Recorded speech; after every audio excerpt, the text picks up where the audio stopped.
Story time, story time, story time again. Story time, story time, story time again.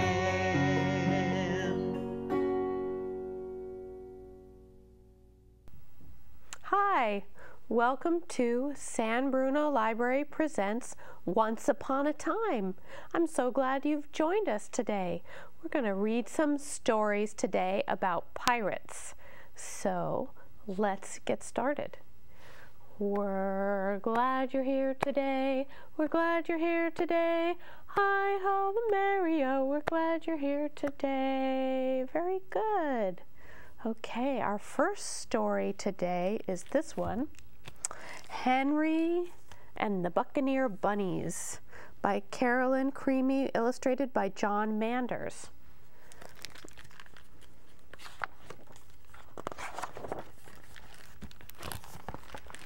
Cruising the seven seas on a crickety old ship called the Salty Carrot sailed a wild, rowdy band of buccaneer bunnies. They were bad, bad bunnies, all right. When pirates on other ships saw their long, floppy ears and their fluffy white tails, they shook with fear. The captain of the Salty Carrot was Barnacle Blackear, the baddest bunny brute of all time. Blackear was proud of his wooden paw, his golden earrings, and his mean reputation. What Blackear was not proud of was his son Henry. Instead of performing his proper pirating duties, Henry was more interested in reading the books the buccaneers stole from other ships. "Shout! Shiver me timbers!" Blackear ordered. "I'd rather finish this chapter," said Henry. "Make this prisoner walk the plank." "Can't I just read about it?" asked Henry. "Find yourself a parrot for your shoulder." "First I need to read up on parrot care," said Henry. "Buccaneer bunnies don't need books." "Toss them overboard," he yelled to the other bunnies. "No, wait," cried Henry. "Let me just finish them first." "Avast," cried Blackear. "Swab the decks until you come to your senses." And so Henry swabbed the decks day after day while reading some of his favorite books like Robinson Crusoe and 30 Days to Longer Ears. "Bet you can't learn how to do this from a book," Jean Lahaire said while sharpening his hook. Henry sighed and turned the page. "You'll never find booty like this in a book," Calico Jack Rabbit told him, holding up his stolen loot. Henry shrugged and turned the page. "Can't do this with a book in your paw," Bartholomew Bunny said while standing on his peg leg. Henry just turned another page. As much as he loved his books, Henry was a lonely buccaneer bunny if ever there was one. Then one morning he looked up at the red sky and wriggled his little pink nose. He heard the parrot squawk and saw fish jumping out of the water. If my books on meteorology are correct, those signs mean a big storm is heading this way, he thought. Henry tried telling Jean Lahaire about the upcoming storm. "Excuse me, but I believe a storm is coming," he said. But Jean was too busy polishing his pieces of 8. "Go back to your books, Henry." He tried telling Calico Jack Rabbit. "I'm pretty sure a storm is on the way," Henry said. But Calico Jack was too busy admiring his tattoo of a cabbage. "Don't bother me now, Henry." Finally, Henry called, "Batten down the hatches! A huge storm is coming!" "What do you know about storms?" Blackear demanded. "Get back to swabbing the deck before I make shark bait out of those books of yours." Henry did as he was told, but he kept his little pink eyes on the skies. When he saw the rats abandoning ship, he started packing up his books in empty treasure chests. The storm started small. A few low grumbles of thunder, a spike of lightning, then suddenly a crashing, bashing, thrashing wildcat of a hurricane broke loose. It shook the ship, sufferin' sea dogs. It mangled the mast, great blimey bilges. It slashed the sails, damaged the deck, and ripped up the rickety old salty carrot. All that was left floating on the choppy waters were a bunch of soggy bunnies and Henry's treasure chest filled with books. When the storm finally calmed down, Black-Ear, Henry, and the rest of the Buccaneers paddled to the nearest island. "We're ruined," wailed Black-Ear. "No ship, no pieces of eight, no gems." He sat in the sand and blubbered like a lily-livered landlubber. But Henry got to work. The first thing he did was build a 2-story hut out of palm fronds and coconuts. "How'd you learn to do that?" asked Black-Ear. "I read it in 100 Things to Do with Palm Fronds and Coconuts," replied Henry. Next he built a fire and cooked up a tasty seaweed stew. "Blimey," said the hungry bunnies. "Where did you learn that?" "I found the recipe in Quick and Easy Meals for Marooned Pirates," said Henry. Then he made them all fetching garments from the bits and pieces he had salvaged from the shipwreck. "We look like gentle bunnies, we do. What swank swashbucklers we are!" "Arr, and it's all from them land-lubbing books," said Black-Ear, shaking his head. Henry taught Black-Ear and the Buccaneer bunnies all kinds of useful things, like how to plant carrots, make the best sand castles, and build boats out of palm fronds. Soon they built a new ship, which they sailed to the library at the nearby Easter Islands every summer. Here the bunnies spent many happy hours slurping seaweed stew and reading books. "Aye, Buccaneer bunnies will always need books," said Black-Ear. Henry just smiled and turned the page. The end. Okay, that was fun. Now, I have this story, Pirate Mom, by Deborah Underwood, with pictures by Stephen Gilpin. This is a new one. All right, let's see what happens to Pirate Mom. The Hypno-Trance. "Arr," said Pete. He swished his pirate sword. He jumped on his pirate bed. "Come downstairs, Pirate Pete," called his mom. Pete told Teddy to guard the door. Pete ran downstairs. "Will you play pirates with me?" he asked. Pete's mom said no. Pete's mom never wanted to play pirates.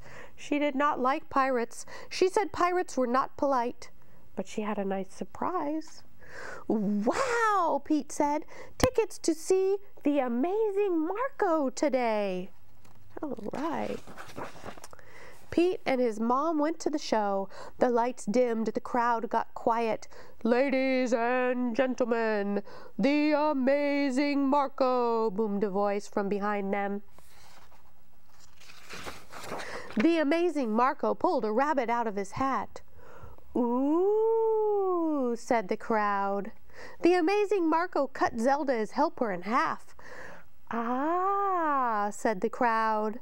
It was time for Marco's most amazing trick, the Hypno-Trance. Do. The amazing Marco picked Pete's mom. He told her she was getting sleepy. Pete's mom closed her eyes. "What should she be when she wakes up?" Marco asked the crowd.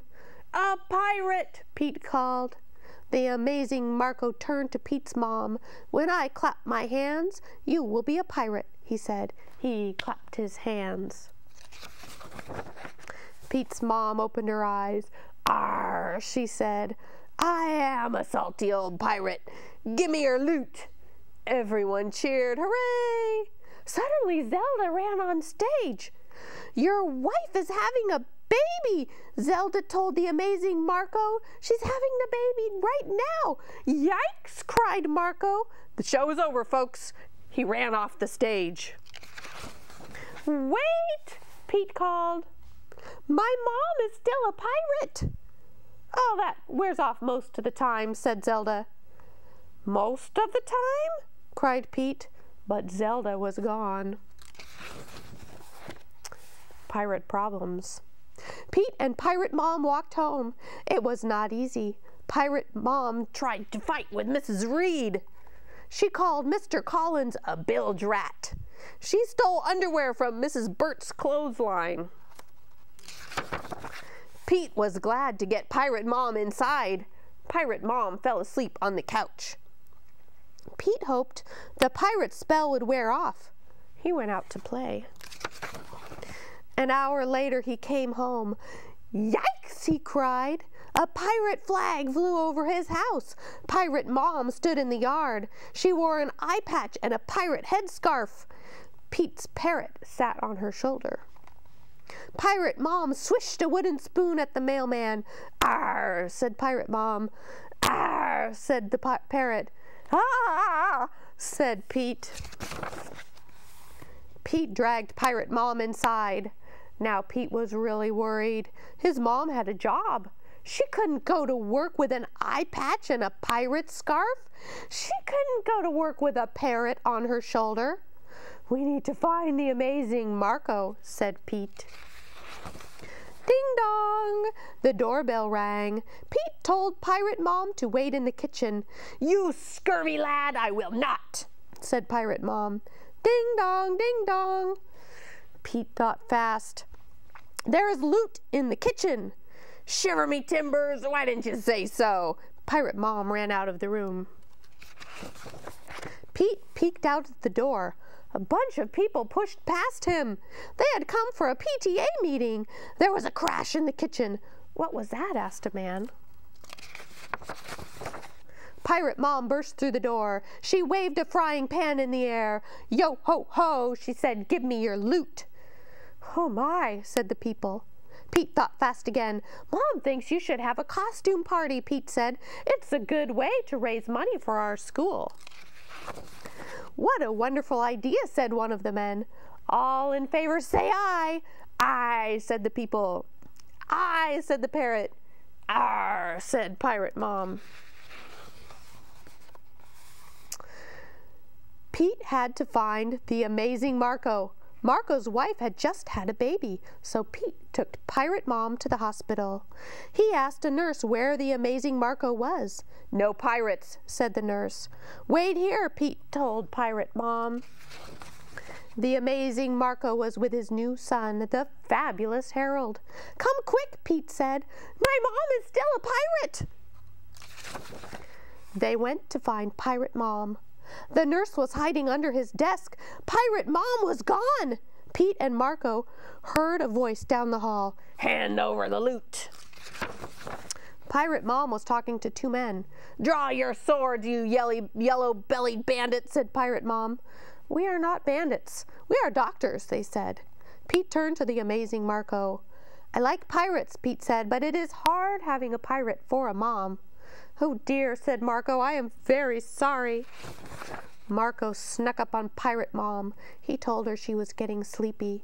He told her it was time to be Pete's mom again. He clapped his hands. She woke up. "Where are we? What happened?" said Pete's mom. "Marco turned you into a pirate," said Pete. "Don't be silly," said Pete's mom. She bumped into a wheelchair. "Maybe you should take off your eye patch," Pete said. Pete's mom put her hand on her face. She felt her eye patch. "Oh my," she whispered. The next day, Pete found a letter under the door. It was from the amazing Marco. His mom read the letter. "Sorry for all the trouble. Please accept this gift." 2 bits of paper fell out. They were tickets for the amazing Marco's next show. "Oh no," said Pete's mom. "Oh no," said Pete. "Arr," said the parrot. And that is the story of Pirate Mom. So don't go away. We're going to have a break, and then I'll be right back with another pirate story. We'll see you then.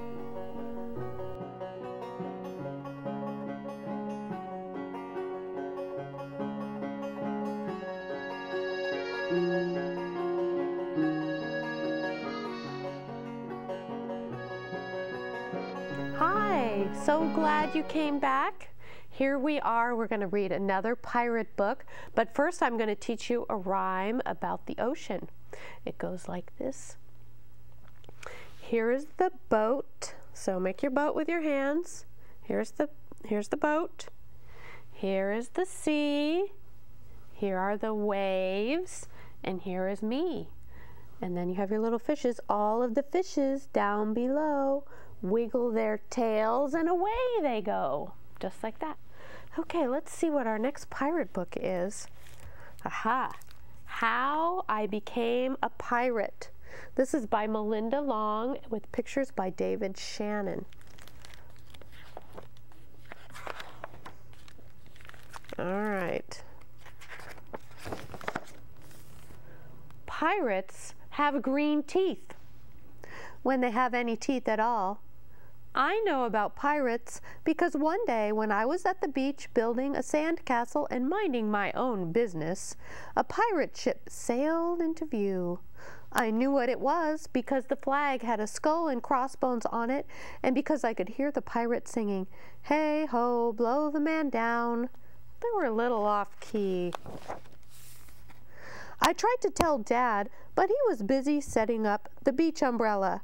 I tried to tell Mom, but she was busy slathering my baby sister with sunblock.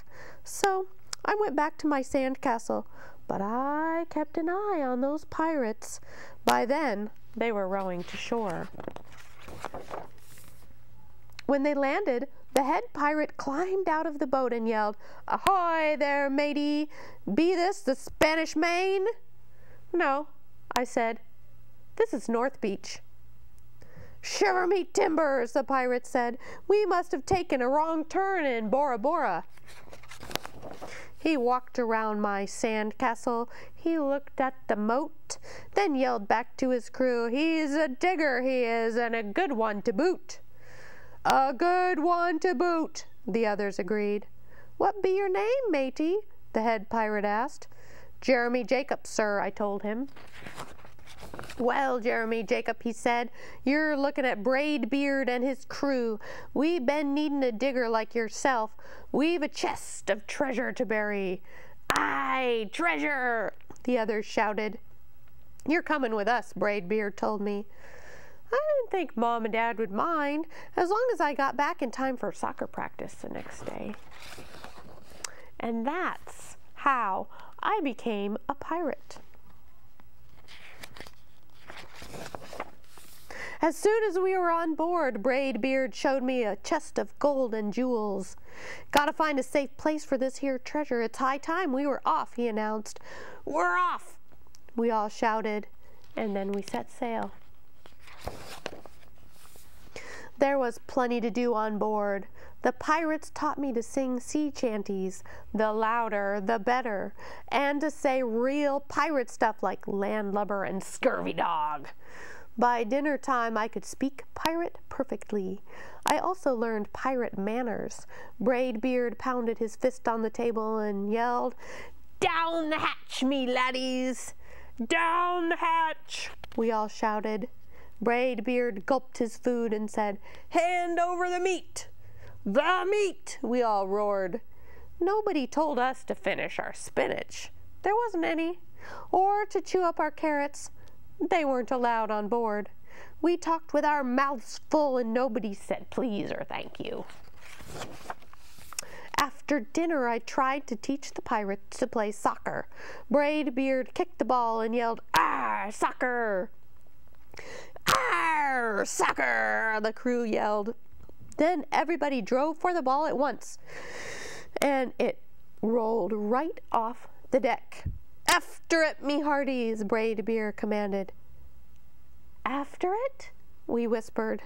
We fought over who would go get the ball, but it didn't matter anyway because a shark came along and swallowed it in one. So much for soccer. By now it was past my bedtime, but nobody tells pirates when to go to bed, to take a bath, or to brush their teeth. Maybe that's why their teeth are green. Pirates sleep with one eye open just in case, And they don't change into pajamas unless they want to. Pirates don't do anything they want to, except for maybe swabbing the decks. I wanted to be a pirate forever. But then I found out what else they don't do. When I couldn't stay awake any longer, I asked Braidbeard to tuck me in and read me a story. "Tuck you in?" he bellowed. "Pirates don't tuck." "No tucking!" the crew cried. And the only thing they had to read was a map. "Don't you have any books?" I asked. Braidbeard looked confused. "Books?" I didn't even bother to ask about a goodnight kiss. It wasn't easy to fall asleep without a story, but I was finally dozing off when a storm broke. Thunder boomed and lightning flashed. I tried to hide under the covers as the waves slammed up against the ship, but I kept falling out of my hammock. I couldn't find anyone in the cabin. They were all on deck. "Lower the sails," Braidbeard shouted. "Batten down the hatches." Everybody ran around yelling and lowering and battening. Nobody had time to sit close and tell me it would be over soon. Nobody even noticed me. I decided I didn't want to be a pirate after all. Just then, flash, crash, crack! Lightning hit the mast and split it right down the middle. "What do we do now?" yelled one of the pirates. "We'll have to turn back," yelled another. "But the treasure!" hollered Braidbeard. "Where will we bury the treasure?" I stepped forward. "Maybe I can help," I shouted over the wind. "I think I know the perfect digging spot." When the storm was over, we rowed back to shore and buried the chest.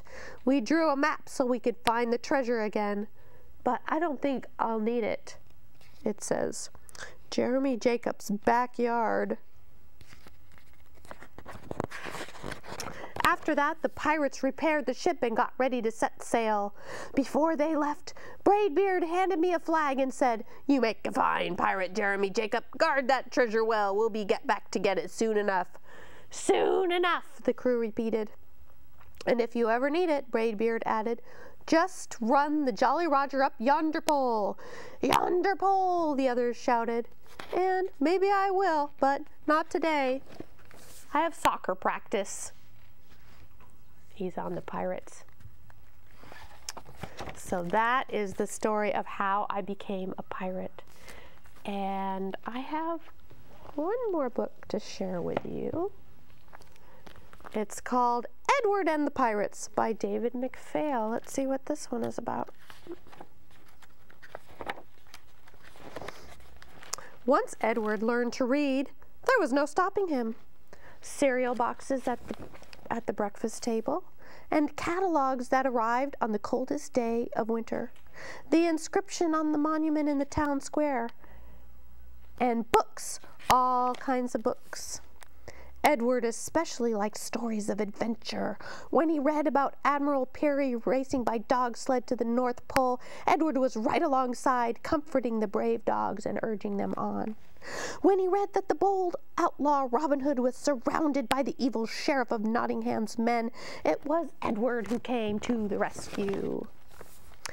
And when he read about Joan of Arc leading her troops to victory, it was Edward who carried her shield and held it up just in time to deflect the blow of a battle axe. Sometimes what Edward read seemed to become real. Once when he was reading a book about dinosaurs, he was convinced he saw a Tyrannosaurus Rex outside his window.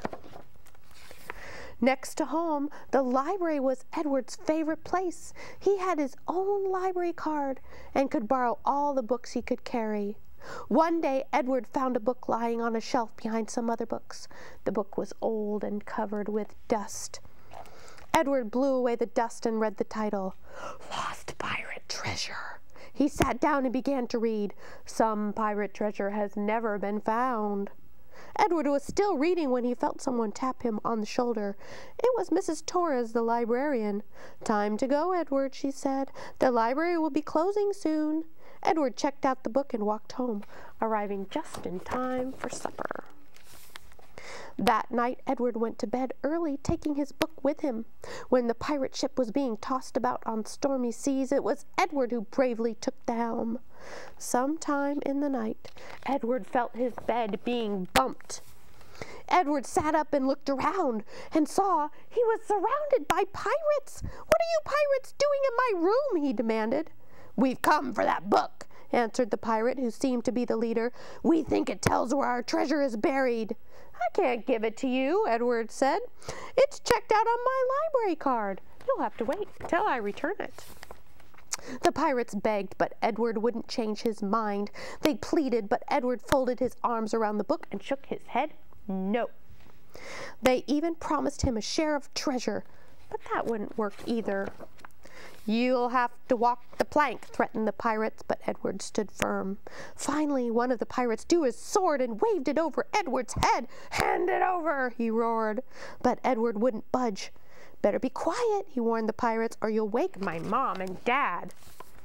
Edward had just finished speaking when the door to his room burst open and someone riding a huge white horse charged in. It was Edward's mother. She was dressed in a shining suit of armor and was carrying a lance. She pinned the sword-waving pirate to the wall. But then the other pirates drew their swords and closed in for the attack. Suddenly a flurry of arrows flew through the air, knocking all the swords away. A figure dressed in a green tunic bounded into the room, bow drawn, arrows at the ready. It was Edward's father. "Back off," he commanded the pirates. "Go stand in the corner." The pirates did as they were told. "Don't hurt us," they begged. Edward felt sorry for the pirates. "I only came for this book," he explained to his mother and father. "I don't think they meant any harm." Edward handed the book to the pirates. The head pirate held it open while the others huddled close by, talking in whispers. After a few minutes, the pirate gave the book back to Edward. "It's of no use to us," he said sadly. "We can't read." "You can't read?" said Edward. "Not one word," answered the pirate. "None of us can." "I'll read it to you then," said Edward. "That is, if it's all right with my mom and dad." It was. "But don't stay up too late," Edward's mother told him firmly. "And close the window when you leave," said Edward's father to the pirates. And as mother and father left the room and went back to bed, Edward opened the book and began to read aloud. "Some pirate treasure has never been found." And that's the story of Edward and the pirates. So thanks for joining me today for Once Upon a Time Story Time. I'm really glad to see you, and I hope you'll come visit us at the library. Bye. So sit me down and let the spell begin. I'll find myself in story time again. Story time, story